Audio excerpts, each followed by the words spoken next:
just want it. Can you see myself? Can you see myself? Can you see myself? Gunnery Sergeant Arlie Ermy here. Listen up. Did you ever wonder how warriors went from throwing stones to laying down serious firepower? This is your lucky day. On this episode, it's all about rockets. From ancient little firecrackers that pretty much look like ancient little firecrackers, Yeah!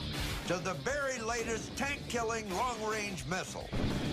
Direct hit. Oh, yeah. So bring it on. And let her rip, because it's time to lock and load.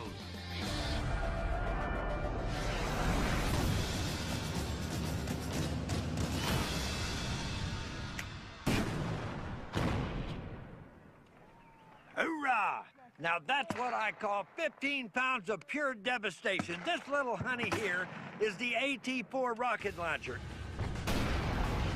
The AT-4 is a modern version of what's been a staple in warfare for hundreds of years, the rocket. But how'd all this rocket business get started in the first place? Good question, Einstein. Well, it all started over in China way back in the 9th century.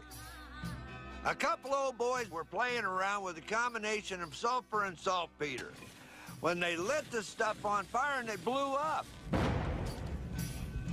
Two things happened. Number one, their house burned down. And number two, gunpowder was born. Boom! Pretty soon, they figured out how to use gunpowder as a weapon. 12th century, Chinese rocket. Range 350 yards. Warhead, black powder. A rocket is nothing more than a tube. It's covered up on one end and has a hole in the other end. Fill it up with some kind of accelerant, fire that baby up, and it's go time. The thing blasts off like a rocket. The earliest record of rockets being used as weapons is in the early 1200s, when the Chinese shot arrows of flying fire at that mighty Mongol Genghis Khan. Good old Genghis knew a good thing when he saw it. After they whipped up on the Chinese, the Mongols added rockets to their arsenal and took them on their victory tour across Asia and all the way to Eastern Europe. Me? I've come to Southern California to meet John Van Norman. He builds rockets for fun, and he's made up some of these ancient Chinese weapons especially for me. Tell me about this rocket. It was just basically a piece of bamboo, either tied around with hemp rope or was laced with other bamboo. A stick was attached to steer it. How accurate they were.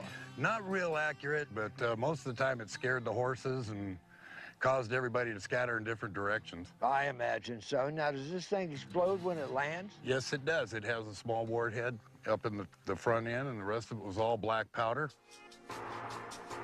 These rockets have two compartments full of black powder. The first shoots the rocket skyward. The one at the tip is the warhead, designed to explode and hopefully set an enemy camp on fire.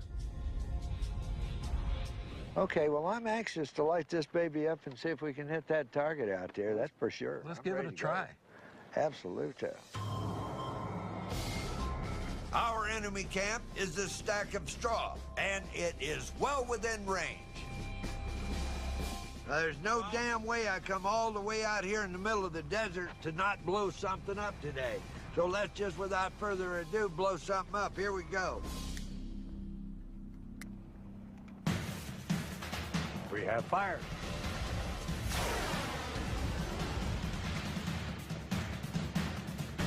A little right, but the distance is good. You know, the wind got it. That's what happened.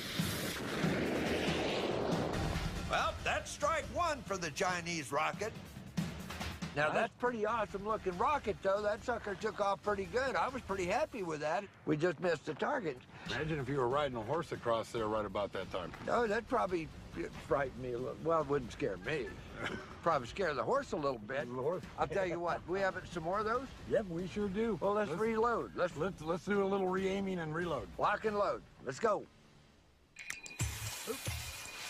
Good to go. We've got her lit up. Here she goes.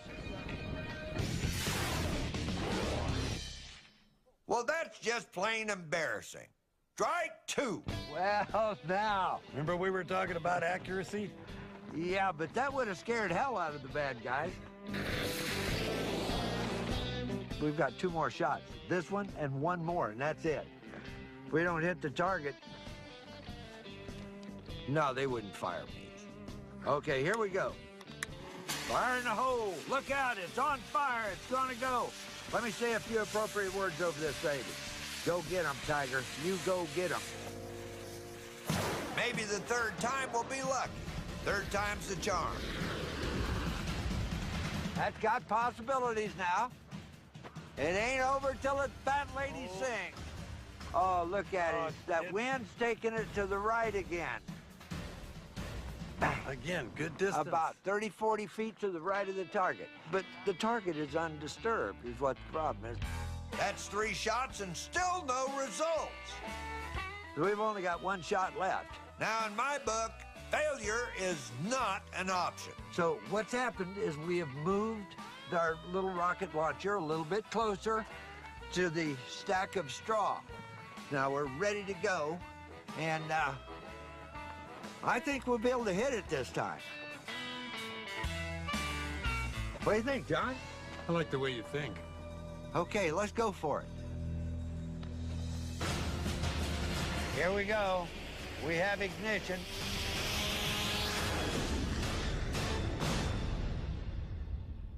Wow, that was exciting, wasn't it? What'd you put in that thing? Well, at least this time, we managed to burn the enemy's bridges. You know, it's not about the hit, it's about the quality of the fire afterwards, because you can see that we totally decimated that straw stack. There's no question about that. But if you were this close to a real enemy camp, you might as well just reach out and set it on fire by hand. Fired off one at a time, these rockets are just too inaccurate. But a couple hundred years later, the Koreans figured out a surefire way to guarantee a hit. 15th century. Hwacha. Range, 500 yards. Warhead, arrow tip, and black powder. What the Koreans came up with was a wooden cart that shot 200 rocket-propelled arrows at once. The individual rockets weren't any more accurate, but the Koreans figured there was safety in numbers. So, yeah, and you got 200 of them. You launch them all at the same time, basically. Yes, we do. And as you can see, each one has a nice little arrow on the tip. Now, this arrow is no joke, fellas. And with the rocket to send it on its way, it was possibly the most formidable weapon of its time. The Koreans used these arrow-spewing hwachas to help fight off the invading Japanese. You see, samurai warriors used to attack in dense formations. Perfect fodder for a hwacha attack. I think you ought to give it a try. Do we have a target? We need to fight off an attack from some watermelon samurai and a few dozen balloon soldiers. Okay, fire in the hole, ladies and gentlemen. One smart design feature is that all 200 fuses are linked. Makes it easier to light than a birthday cake. Burn you? Nope. Okay. Here we go. There's the second 2. There's the third.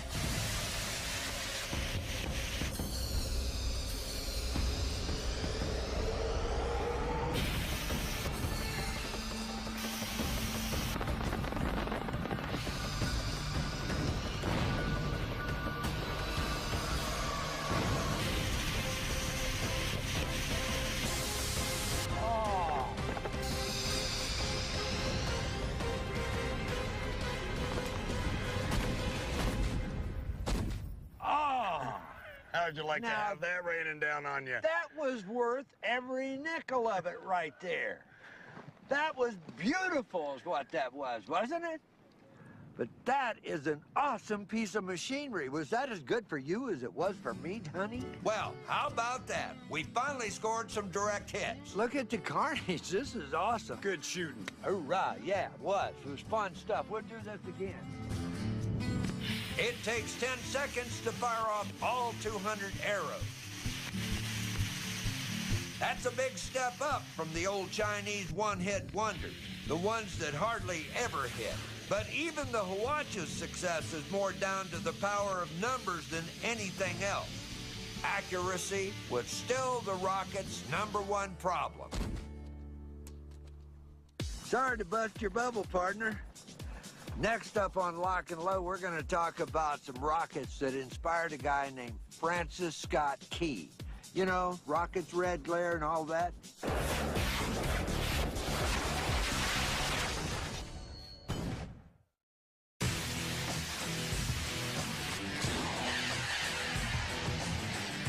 All right, Devil Dogs, for those of you out there who have a short attention span, we are talking about rockets here. Up until the end of the 1700s, targeting a rocket was pretty much hit or miss affair. Well, as the 1800s came around, two men did an awful lot to help propel rocketry forward and make them more accurate. Their names were William Congreve and William Hale. These guys were so impressed with their work that they even named the rockets after themselves. No, they weren't called William rockets. They were called the Congreve and the Hale. And they were a hell of a lot better than the Chinese rockets ever thought about being, too. 1805, Congreve rocket. Range, 3,600 yards. Warhead, explosive and incendiary.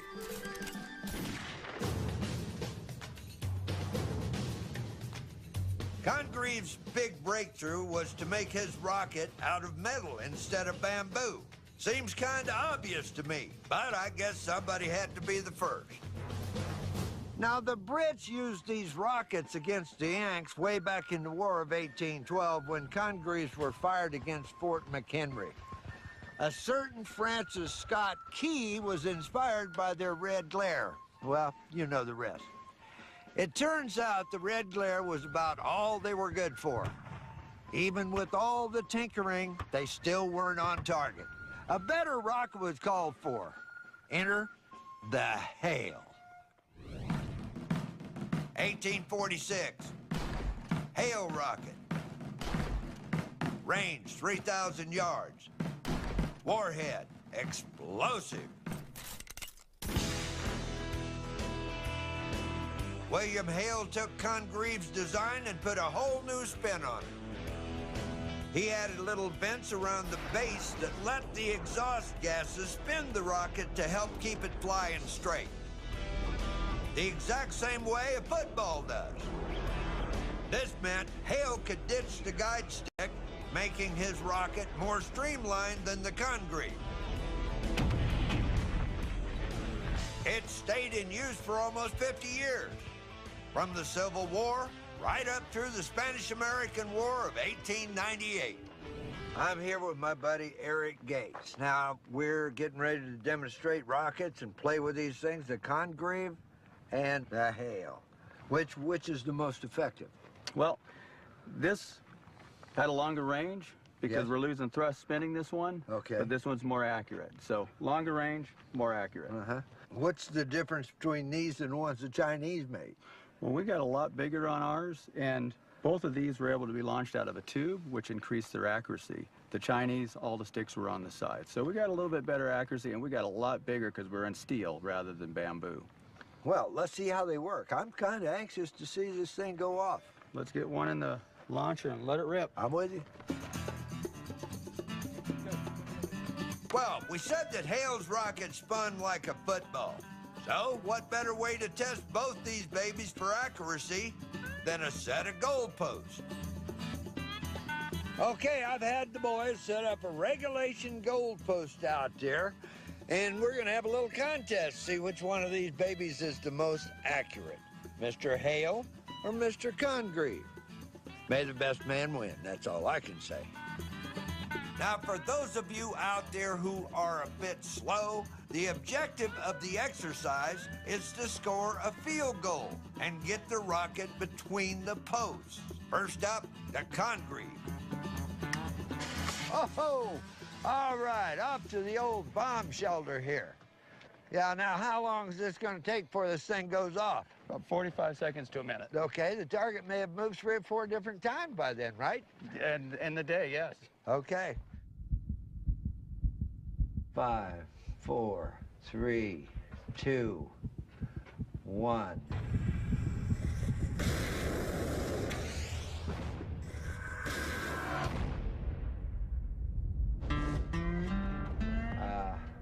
Maybe we had a little too much weight and not enough powder or something, but that was kind of a fizzle, wasn't it?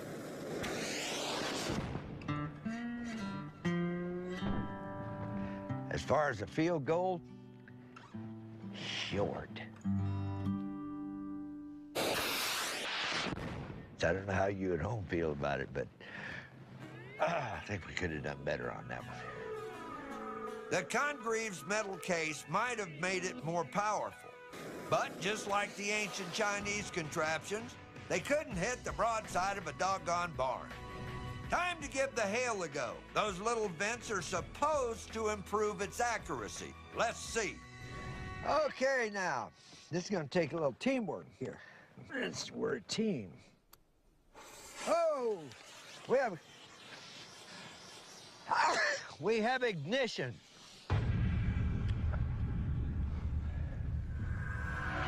Now, you're thinking this got to do a little better, right? Oh, this thing's gonna hum. Okay, well, that's a good thing. All right, we're burning down here now. I'll give it a 10, 3, 2, 1, and blast off.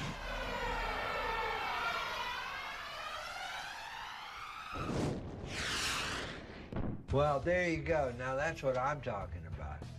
That was a pretty good shot. That went out there about a mile, didn't it? Went up quite a ways. A perfect field goal by the Hale. It goes right between the posts with plenty of height to spare. Trouble is, neither of them did any damage. And I have a feeling you'd prefer to see both these rockets do what they were built to do, and blow something up. So, we're gonna shoot them off in a group at a target, a brand spanking new target that we've set up downrange. Just so happens it is the broadside of a barn.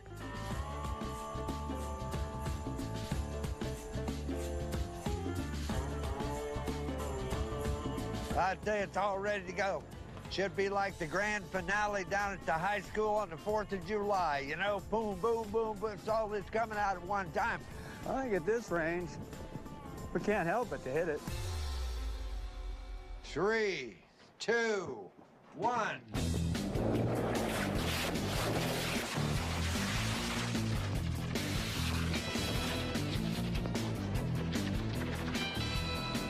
My God, we got the barn on fire. Well, all I can say is it was quite a fireworks display. I don't know how many times we hit it, but I see some big old holes in the barn. Let's go check it out. Sounds good. Now, if this had been an enemy encampment instead of a plywood cutout barn, you can see why rockets were starting to be taken seriously as a weapon. Now you can see where one went through down here sideways. Now, well, that would have taken some troops out. We got shrapnel up in here. Look, some big nasty piece of something went through there. Well, that's some pretty serious damage. I mean, you know, that's a mortal wound. There's no question about that. If that had hit somebody in the coconut, a rocket obviously went through right there.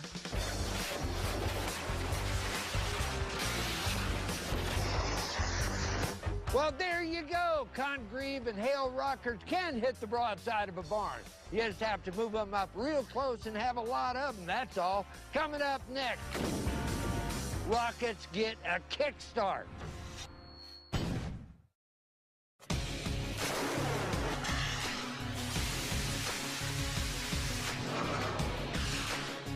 We're talking rockets here. Now, back in the 1800s, the old-time rockets just weren't cutting it. So, the Army chiefs got together and they gave them the old heave-ho. What the military was looking for was more bang for their buck.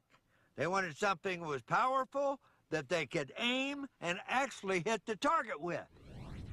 During World War II, the Germans mastered rocket technology like never before.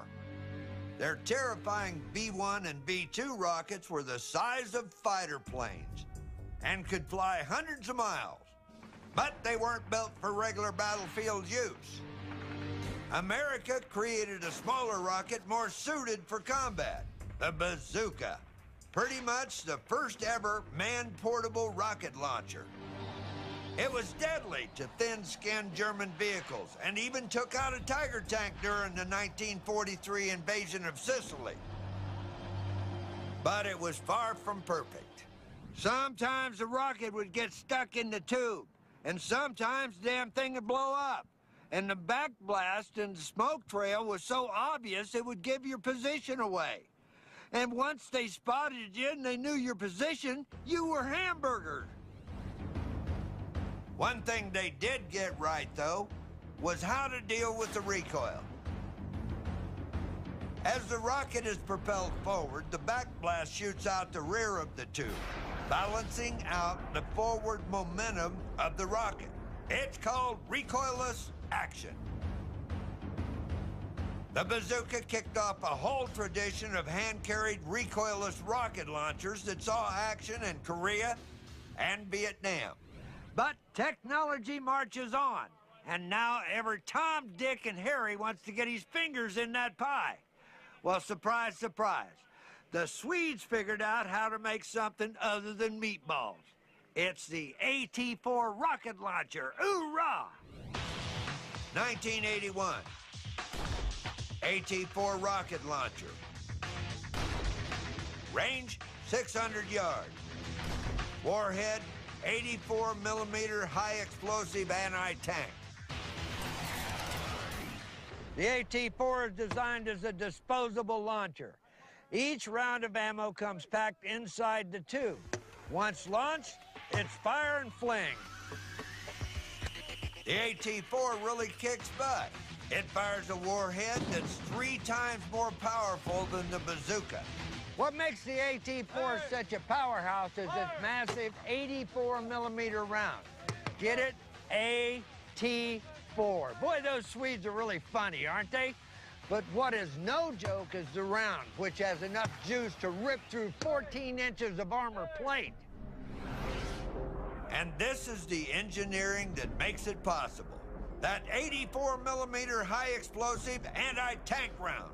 As the round hits the target, a huge explosive force pushes the metal in front, right through the armor. It only makes a small hole.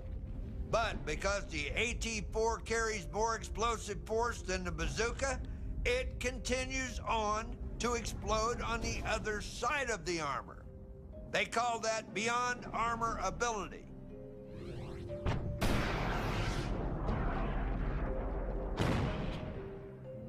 And I'm gonna learn how to use one, then test its firepower against a tank at Fort Benning, Georgia. Hoorah!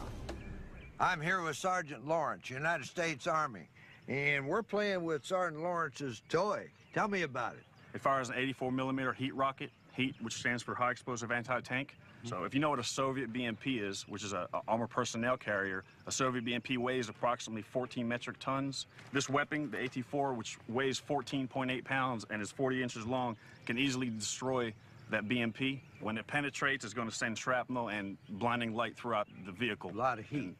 Yes, sir. Walk me right through it. This part of it would obviously go up on your shoulder. Basically, you're going to hold this sling sort of like a pistol grip. You don't want to hold this like a rifle or down here. The sling is very important. It's not just for carrying. Okay. Makes sense. The fundamentals as far as acquiring a sight picture are a lot like a rifle, so it's basic principles If you know how to fire a rifle, it's very simple to learn how to fire this weapon effectively. So we got the sights up. Next step. Where you're going to arm the weapon by placing the cocking lever in the fire position. At this point, the weapon is armed. Okay. The last thing, just like with most weapons, is you're going to acquire your sight picture before you fire. Well, I'm pretty happy with that. Now, the next step would be, I guess we have to shoot it, huh? Yes, sir. Ready? Aim. Fire. No, knuckleheads, these are just practice rounds. They light up so you can see where they're going. And this line of sight aiming just like a rifle makes the AT-4 far more accurate than the earlier Congreve and Hale rockets. But don't you fret, devil dogs. I'll be firing the real thing as soon as I get my aim zeroed in.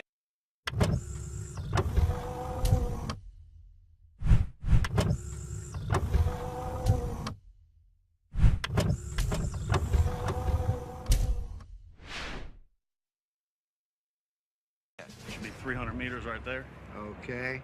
Aim. Fire. I think that was just about right. But I think as far as distance goes, that's perfect. So I think it's good to go. Now let's shoot the big boy. Hoorah.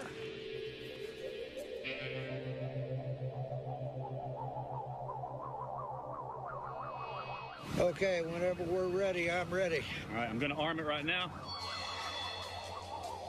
All right, ready? Aim. Fire.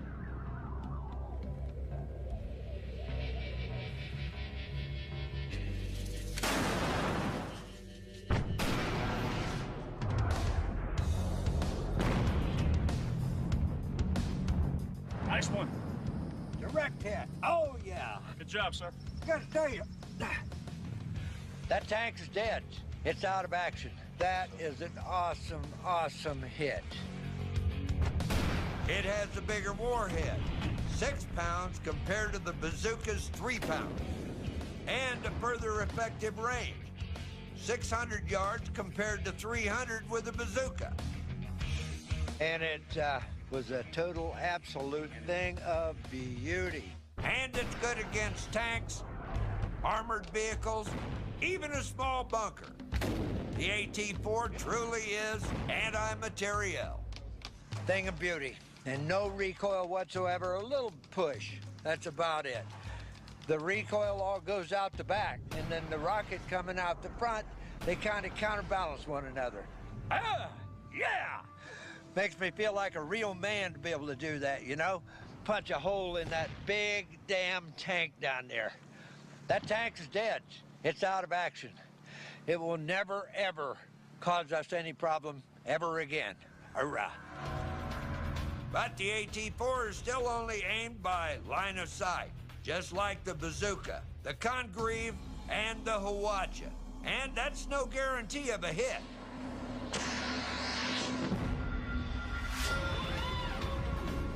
Coming up next, you can run, but you can't hide.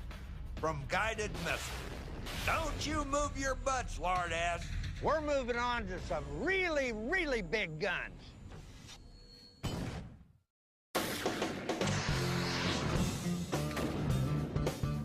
We're rocking and rolling with rockets. Now pay attention. I'm fixing to tell you about the mother of all rocket launchers, known to the military as the MLRS. It's a go-anywhere vehicle that can fire up to a dozen high-precision, surface-to-surface tactical missiles in less than a minute and strike up to 30 miles away.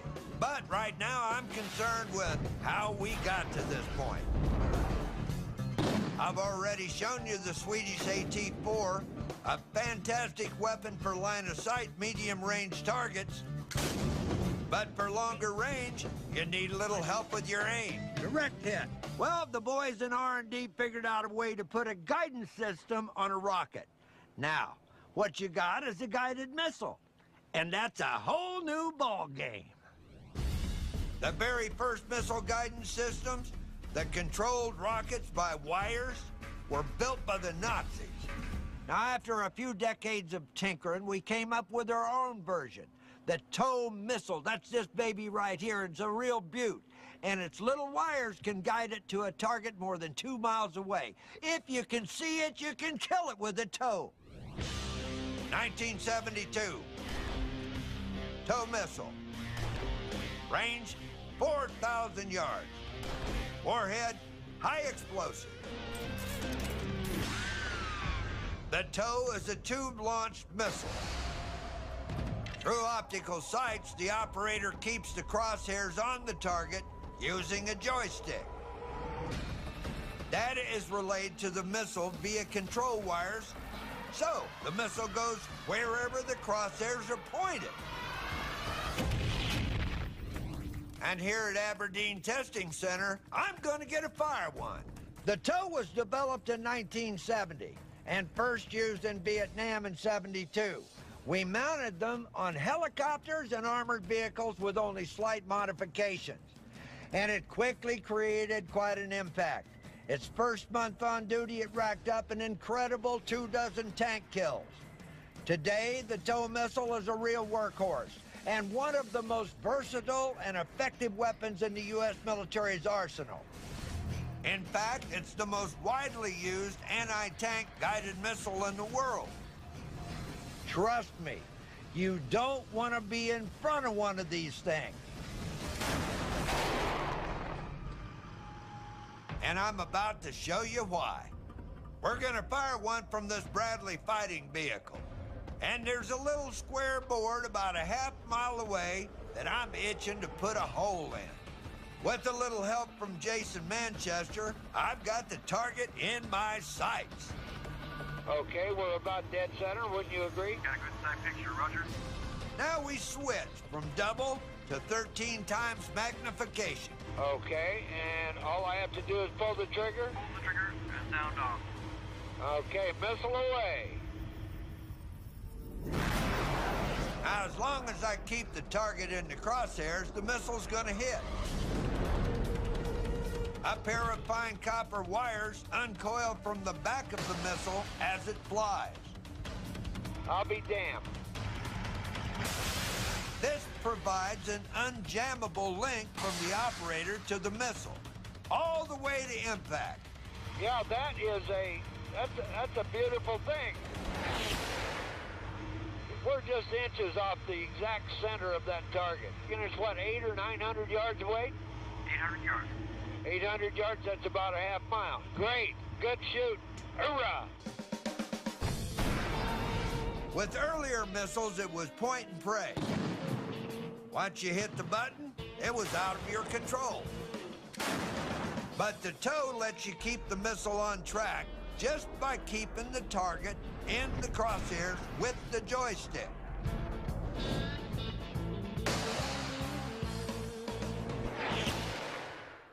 Mission accomplished. As slamming as the TOW is, it still ain't the meanest kid on the block. The big problem with some of these handheld rocket launchers is the shooter has to stick around until impact, and that can make him a pretty damn easy target. Well, son, have I got news for you. This baby's called the Javelin, and you don't have to be an Olympic athlete to launch one. Matter of fact, once it fires, you don't have to stick around and guide this thing to its target. No, sir. It's fire and forget. No need to hang out and see whether you've rained on the enemy's parade or not. Fire and forget. 1996. Javelin missile. Range, 2,200 yards. Warhead, 18-pound anti-tank. With the Javelin, you can sneak around a corner, punch out a tank, blow up a building, or even a helicopter. And it goes one better than the bazooka or the AT-4. Instead of one explosive charge per missile, the Javelin has two. It's known as a tandem warhead. The first charge punches a hole in a tank's armor. Then the main charge is clear to smash clean through and reach inside. Hoorah!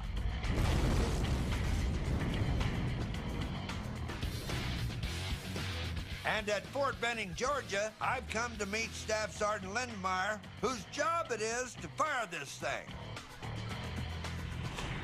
This is the Javelin weapon system.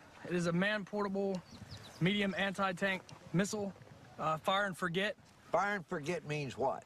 That means once you've locked onto your target and you fire your round and leaves the tube, you can set the system down, take this command launch unit with you, and move on to your next position before that round even impacts the target. It works off IR imagery. The heat waves coming off your target create an image, and this system, this command launch unit, converts those heat signals into a visible image, which is what you lock onto. Because the infrared sensors can see in the dark, there's no point trying to hide under cover of night. The Javelin is gonna find you anyway. And if you try to run, it's just gonna keep right on coming after you, all by itself. Say your prayers, sucker. That's even better than the tow, which still has to be guided manually after firing.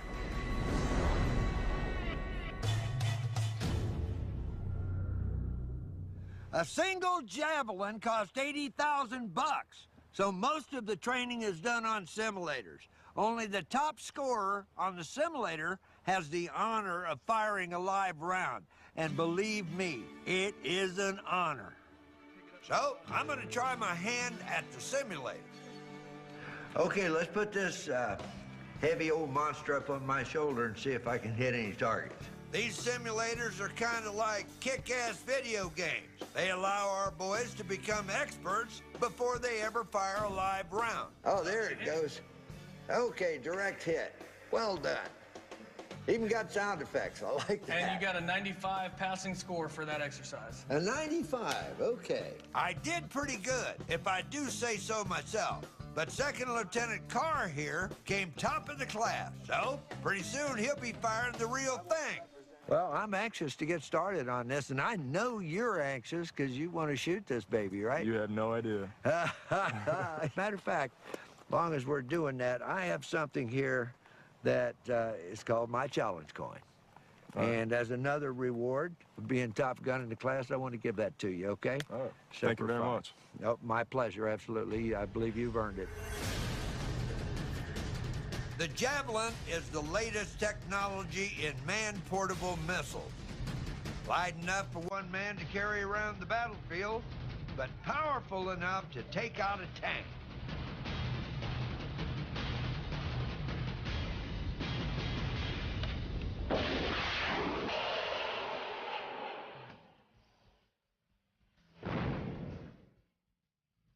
Absolutely, direct hit. That sucker went out. That was a thing of beauty, gentlemen.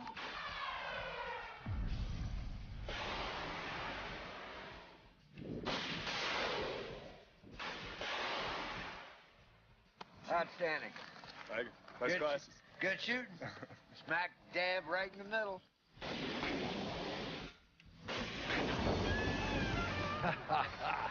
Take some of that. What do you think about that? Want some more of that? And if you thought we couldn't top that, stick around and find out what can destroy 6 tanks with just one rocket. Ha-ha! Hoorah!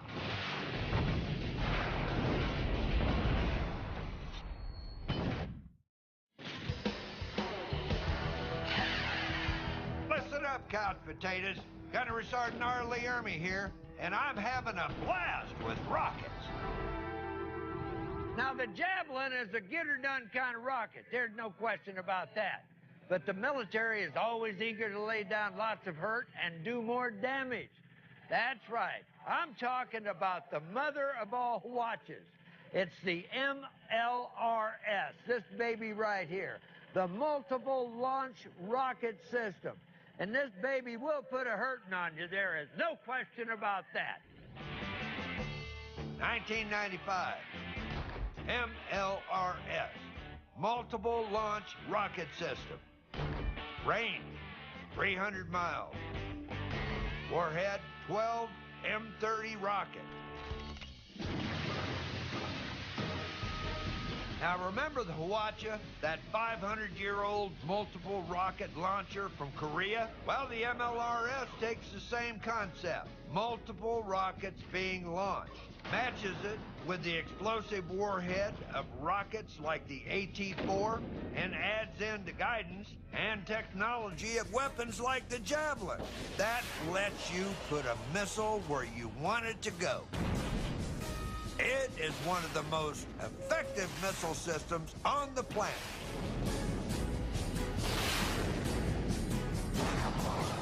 The MLRS can fire 12 long-range rockets in less than 1 minute from a mobile launching platform. The onboard computer can fire rockets individually or in ripples of 2 to 12. That's this baby here. It's got tracks like a tank, so it can go almost anywhere on the battlefield. And it can aim and launch up to 12 missiles in under 60 seconds. It can also launch 2 massive missiles, which can fly via GPS guidance to the target area before releasing 6 smaller submunitions that listen for the signature sound of their exact target, then guide themselves toward it before, of course, blowing it up. Look out! This baby is awesome. It's so awesome, I'm just itching to take it for a ride. This thing handles pretty darn good, don't it? Oh, yeah. Like a Cadillac. Yep. Yeah, my four-wheel drive Ford pickup truck is have to slow down for a lot of these bumps.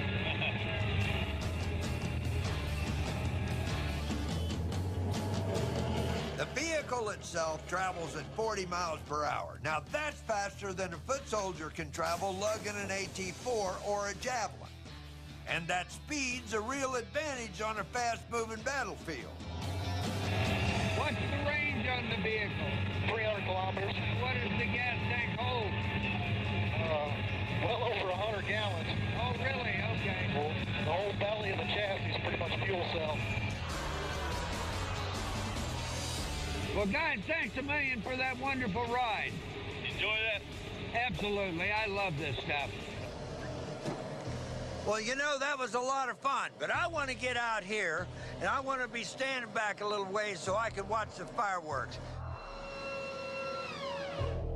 And here at Fort Sill, Oklahoma, they don't just settle for any old 4th of July firecrackers. No siree. The MLRS is probably the most devastating weapon in our arsenal today. Certainly one of them, anyway. I'd put it right in the top 10. This baby even allows the crew to fire off the full payload of 12 missiles from the safety of the vehicle's cabin. Fire!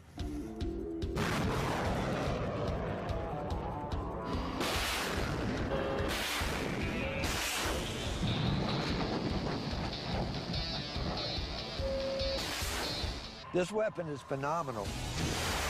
Now, I wanted to get down to the target area and see destruction close up, but they reckoned it might be a little bit dangerous. Huh.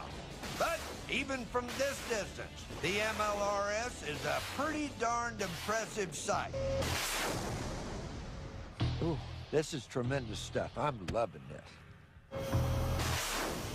As a multiple missile launcher, the MLRS is kind of like the old Korean Hwacha.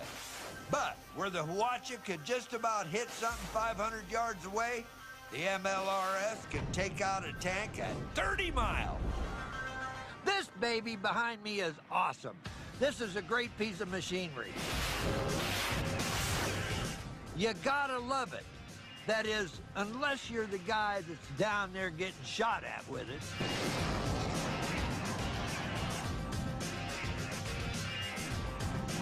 Well, there you have it. We We've gone from inaccurate rockets, lit with a fuse, to advanced guided missiles that take out nearly anything on the battlefield. I'm Gunnery Sergeant R. Lee Ermey. Keep your powder dry and your eyes on the target. Carry on.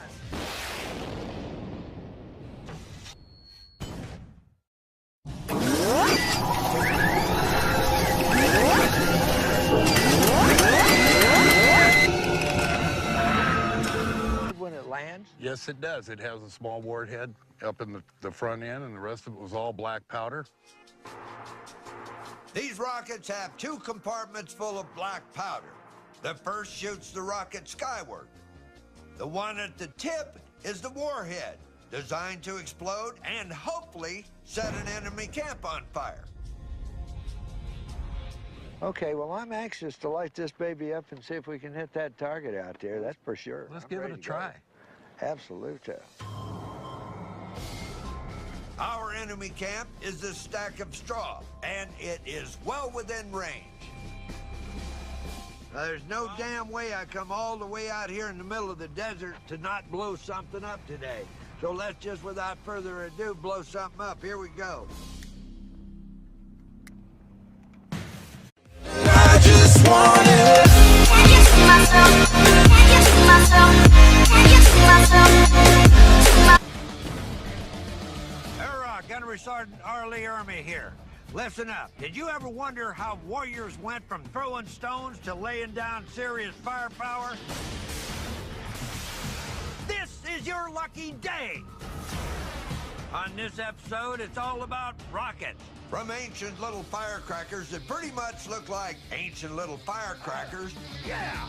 to the very latest tank-killing long-range missile. Direct hit. Oh, yeah. So bring it on. And let her rip, because it's time to lock and load.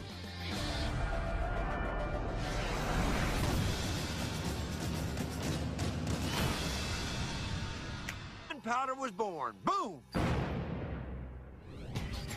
Pretty soon, they figured out how to use gunpowder as a weapon. 12th century. Chinese rocket. Range 350 yards. Warhead, black powder. A rocket is nothing more than a tube. It's covered up on one end and has a hole in the other end. Fill it up with some kind of accelerant, fire that baby up, and it's go time. The thing blasts off like a rocket. The earliest record of rockets being used as weapons is in the early 1200s, when the Chinese shot arrows of flying fire at that. Hoorah! Now that's what I call 15 pounds of pure devastation. This little honey here is the AT-4 rocket launcher. The AT-4 is a modern version of what's been a staple in warfare for hundreds of years, the rocket. But how'd all this rocket business get started in the first place? Good question, Einstein. Well, it all started over in China way back in the 9th century. A couple old boys were playing around with a combination of sulfur and saltpeter when they lit the stuff on fire and they blew up. 2 things happened. Number 1, their house burned down. And number 2, Mighty Mongol Genghis Khan. good old Genghis knew a good thing when he saw it. After they whipped up on the Chinese, the Mongols added rockets to their arsenal and took them on their victory tour across Asia and all the way to Eastern Europe. Me? I've come to Southern California to meet John Van Norman. He builds rockets for fun, and he's made up some of these ancient Chinese weapons especially for me. Tell me about this rocket. It was just basically a piece of bamboo, either tied around with hemp rope or was laced with other bamboo. Stick was attached to steer it. How accurate they are. Not real accurate, but most of the time it scared the horses and caused everybody to scatter in different directions. I imagine so. Now, does this thing explode?